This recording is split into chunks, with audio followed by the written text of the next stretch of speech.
What's poppin', y'all? We've heard of people getting bullied out of music genres. We heard of people getting bullied out of groups. But to hear somebody getting bullied off of a platform, and we're not even talking about getting banned off of a platform. We're talking bullied off of a platform because of how unwelcome he was there, is none other than N3on. So N3on recently just got back from an event, Mr. Beast like streamer event for a YouTube video he was doing. And he had been streaming on Twitch for at least a year and a half. So the background on N3on is he was originally a YouTuber / Twitch streamer. And then, yeah, he did a bunch of stunts. He was in the 2K community. He was a really like toxic kid, almost psychotically toxic. We're talking about like the kid faked his death and he faked cancer. And I think he faked something else. Like just insane levels. Well, and then he was very toxic even when he became like 18, 19. And over the past year and a half, 2 years, he's actually really cleaned it up. I have to give credit. He looks like he's matured. Granted, there's still going to be the element of entertainment and like clip farming and baiting. But one thing that never quite made sense was why N3on left Kick to go to Twitch, because N3on was Adin Ross's protege. Adin Ross brought that young guy up. They had a falling out before coming back together a year and a half later, and he grew on Kick. He was never banned on Twitch, but the content that he was creating would have gotten him banned on Twitch. So it was very odd to see him leave Kick, the community that he had built there, and move to Twitch. And this is when he said that, oh no, he wanted to expand, he wanted to do more collaborations, things like that. Not many collaborations came out of it with other Twitch streamers. Well, I'll just give you guys an example right now. Like this was him after he had cleaned up his image. He pulls up to a Pokimane stream and look at how they bully him. He said that we're in Pokimane's chat, but she's not here. I know my language. Yo, chat, do y'all not? Do y'all? I think you should say something in Hindi. Hindi? Yeah. Banchot? Okay, hold on. It's family friendly. Oh, Kuti Banchot? Sorry. I need to go. Sorry. Oh, that's okay. It's okay. I hate you. Leave, please. All right. God bless. Enjoy your night. What is this weirdo doing here? You know what? Now I'm gonna sit here to piss this chat off. No, I'm kidding. All right. Enjoy it. Enjoy a chair. The craziest thing is grown men sitting down watching Pokimane saying that this guy is weird and he's goofy. Like Jaron 907, N3on goofy AF. Like it's the Spider-Man meme. Like this guy's kicking it with the streamer that you're watching. He's done enough to get there, and you're sitting there subbed up watching who knows what Pokimane is doing, but he's the loser. Oh man, the lack of self-awareness, it's insane. But he would also talk about how after the Mr. Beast event where he got into like this little altercation with Kai Cenat's protege Ray, which we'll cover completely in a different video, how he felt like a lot of people switched up on him and he's not really liking the politics of streaming. You know, he's probably the only one to really say anything. I saw a lot of people, even people that they're like saying shit about, I don't know. It's all right. I saw someone said I'm gonna get jumped. Like, bro, like, come on, bro. You don't get, I'm not getting jumped, brother. Okay. But yeah, I saw some of that. Someone I've actually made a tweet to and said something. I don't care, dude. All right. At the end of the day, and that's why I make the decisions I make now, because guess what, bro? This is a whole politics game. Streaming is politics. It's all politics. There's cliques, there's sides, there's all this. That's why I stay in my own lane and do my own. I'm so happy here, and I'm not gonna switch it up, bro. Y'all want me to like, yeah, if a streamer f***s me, that's collab, let's do it. I have no problem with that. But if I'm not dealing with the fake stuff, I'm good. I am good. This is understandable. Like when you look at Ray, you look at AMP, you're looking at Kai Cenat, that's the throne. They got to kiss the ring. Are they going to kick it with you or are they going to kick it with the throne? Watch the throne. Of course, they're going to kick you to the curb. N3on, it is what it is. You just got to thug it out. But one of the accusations that started to come was that there was a spy within the streaming industry, and some people, including a former Twitch streamer, Mizkif, made the accusation that, yo, this might be N3on. How does he have this much money? I don't understand. How does he have this much money? Where is this coming from? I don't get it. There's streamers that are spies, man.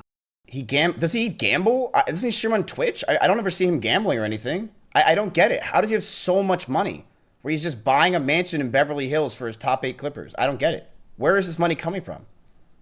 Like, yeah, I have money. I can't even buy a PSA 10 Mewtwo. How does he have enough money to buy a Beverly Hills house and throw 8 jalopies in there? This is ridiculous. I was thinking of cutting Dirk's pay in half.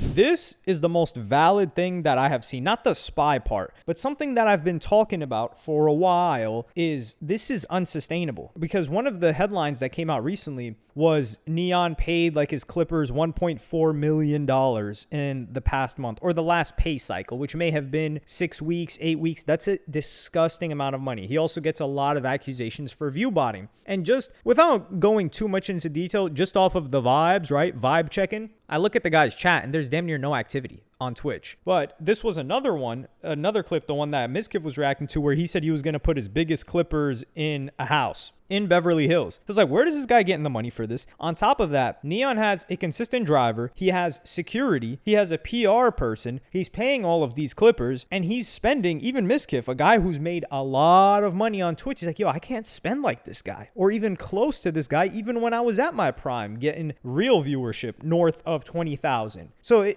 it's not making sense to him, and it didn't make sense to other people that have Clippers that responded to it, but the Clippers came to defend N3on, and they're like, nah, that boy paid us. We got our Skrilla. Well, N3on announces that he would be returning to Kick. Evolve. I need to do bigger shit. I need to do better shit. I need to do high production shit, to do events. I need to do bigger and better things. And I don't have the ability or the funding to do that when I'm on Twitch. A lot of my money, if y'all don't know, a lot of my money goes back into my business. A lot of it, but whether it's Clippers, whether it's content, whether it's staff, whatever it is, a lot of my money goes back. So I don't have this extra money to go spend and do all these things and elevate myself, right? Which is why I will be going back to my home, the people that really helped me out when I was nothing, gave me money when I was nothing, believed in me when I was nothing. I am going back to Kick. All right, we're going back, making a return on the green platty. Okay, full time. I am going back to Kick. No ads, high production events funded by Kick, events, big things. I've had a lot of long conversations, and I've talked about this for months and months and months with Eddie, with everyone at Kick, whatever it is. And until I felt 100% comfortable, I was never going to pull the trigger, ever. Because I'm not going to sacrifice my community. I'm not going to sacrifice anything for anything. Money, whatever it is. I'm not going to do it. But guess what? I heard what I had to hear. I feel comfortable, and I'm making this decision for myself. We can do whatever the we want on there. We can do way more trips, way more things, actual content, and not repetitive. And guess what? We're still going to go crazy. As I'm recording this, he's on stream kicking.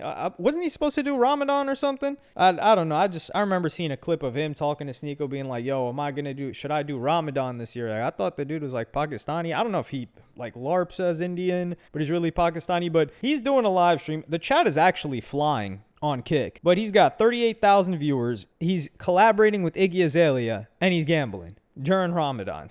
Sheesh. I mean, he might as well just dig into some pork as well, man. Like, top it all off. Go all the way. Well, that's one of the things that I predicted months ago, back in December 6th. I said N3on's back on Kick because he's struggling. He was doing a test stream on Kick. He didn't officially commit to Kick. I said he talked about spending $1 million in a month on Clippers. If you stream exclusively on Kick, they pay the Clippers for you. If it wasn't money related, he would just multi-stream. Asmongold, XQC, even the Burnt Peanut. That's another guy that multi-streams. And I said also ironic that he switches right when people are exposing botters on Twitch. Well, he continued to stream on Twitch after this, to his credit, and he continued to maintain that viewership, to his credit. So either he's got very, very good botters. And this is another thing. If he's botting tens of thousands of viewers, that's also another major expense that's added to him. And we don't see a sub count for N3on on Twitch like we do other people. So that's another, because if you see a sub count, then you know the viewers are most likely real, because people aren't going to spend hundreds of thousands of dollars faking subs too.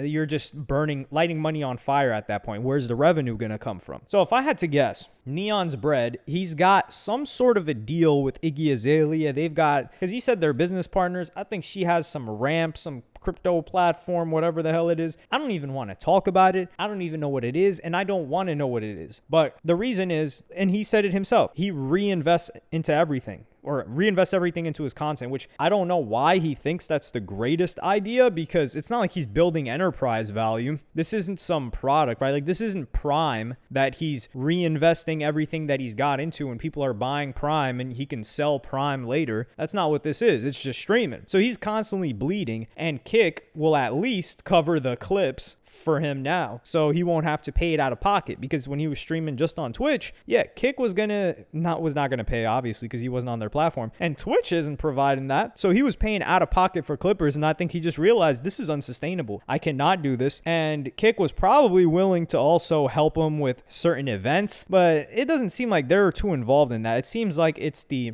gambling platforms that people are partnered with that are helping with events, because originally it was Steak and Aiden Ross that were doing the boxing events, and then it became Rain, which was the new platform that he hopped on, the new gambling platform, the casino. So maybe the one that he's gambling with right now, N3on, is going to be the one that supports his events. But I do think the kid deserves some credit for trying really hard. Like, this guy tries a lot to make good content. He's constantly on the move, and really the only and I think he realized, yo, if I'm going to save a bunch of money, Kick's going to pay for my clippers, and I haven't benefited anything from trying to do this mainstream thing. These streamers aren't messing with me. Their communities aren't messing with me because of the reputation that I already built for myself when I was 17, 18, then it's cooked. I might as well go back to where I'm welcome, because he is welcome on Kick. Like, people mess with him there. The community on Kick wants to do content with him. People like Cuffum, Cheezer, like he grew up with these kids on voice servers. Like, they used to troll around together. So he fits right in, and he's just going back home. But one thing is for certain though, this guy's got to show